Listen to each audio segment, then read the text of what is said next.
and cultural perspectives. Now, in the last 3 years or more, I've met many hundreds of people who are part of this transnational civil society movement, and I've had the privilege, like some of you have had, of visiting many of these schools. The schools in Turkey and the hospitals. And so I've visited many of the different interfaith dialogue associations around the United States, some that are very similar to IID here in Houston. I've had countless late night conversations over very strong Turkish tea and many dozens of cups of it on issues of our day and how we can work together and what are the challenges and the strategies that we can adopt to begin to make a difference in the world for peaceful coexistence. I've had the very deep honor of meeting Mr. Gulen himself and spending some time with him speaking about these kinds of issues. And in all of my encounters with this movement and the people in this movement, there are two things that stand out to me as being absolutely distinctive about the people and the movement, and they're the most inspiring features. The first is this: the people in this movement, they live in the present, but with an eye toward the future. In the present, but looking toward the future. People inspired by Gulen's ideas, Gulen himself even, they know that to really take responsibility for the world means not living merely for today or for the present moment. It means living with a view toward the future.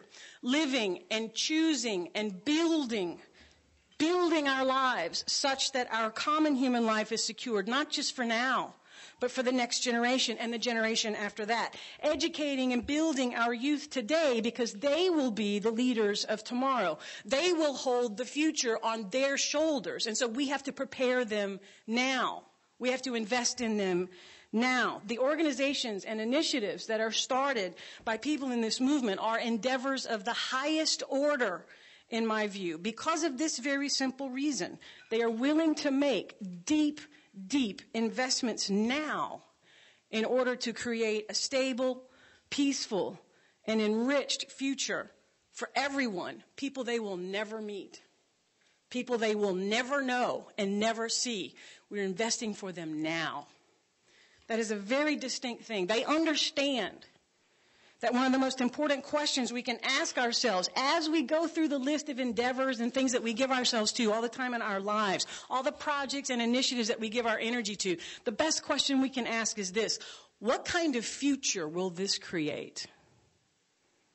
Is there a positive future at all being created by what I'm doing right now? By the agenda I'm pushing? By the initiatives I'm giving myself to? By the projects that I'm advocating? What is the future of that? Is there a future for us, a positive future for us in that? The Gulen movement gets that profoundly and gives itself wholly to it. Secondly, I would say that the people in this movement are faith-filled. Faith-filled. And by this, I don't mean merely that they believe in God or that they practice a religious faith. I mean, most of them do, of course. But this is not my point. By faith-filled, I mean that they are not cynical and they're not resigned. They have faith. They believe. They're believers. We can do things. They're full of faith and confidence. They've not given up on the idea that it's possible to create the world newly and freshly, despite the fact that we now live in an era in which humans perpetuate mass destruction and devastation. These folks have not resigned themselves to the alleged, inevitability, so-called, of the clash of civilizations. They do not limit their range of activities just to themselves or to their own narrow, private, personal concerns. Instead, they thrust forward, thrust outward into the community, into the world, into all humanity, into all the different sectors of the neighborhoods and the society. Some of you, that's how you met people in this movement. That's why you're here tonight. It's because someone from this community thrust themselves into your world. They showed up at your church. They showed up in your office like they did with me 3 years ago. Will you come to Turkey? who are you? I mean, they thrust themselves out there. They believe, there's faith-filled. This is what we all must do. We have to do this. These are faith-filled people who believe that focused, well-intentioned, virtuous actions can make a tangible difference in the world. And they give themselves wholly to this in everything they do. I have never met a more faith-filled community of people in my life. And my own early encounters with the Gulen community confronted me with what had become my own cynicism over time. I had grown weak in my faith in these types of possibilities.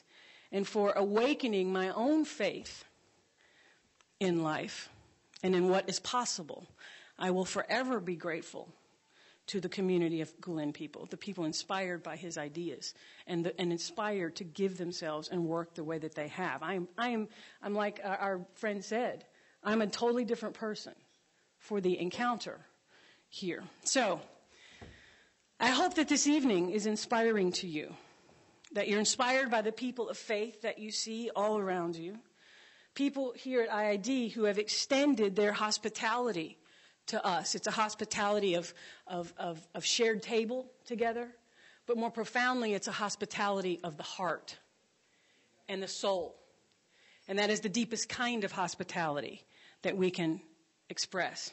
And finally, though, I hope that this evening inspires all of us here to continue our efforts to create a world of peaceful coexistence amidst radical difference, because that is the defining challenge of our era. Again, on behalf of both organizations, IID and my own, I'm very glad that you're here. Thank you for coming.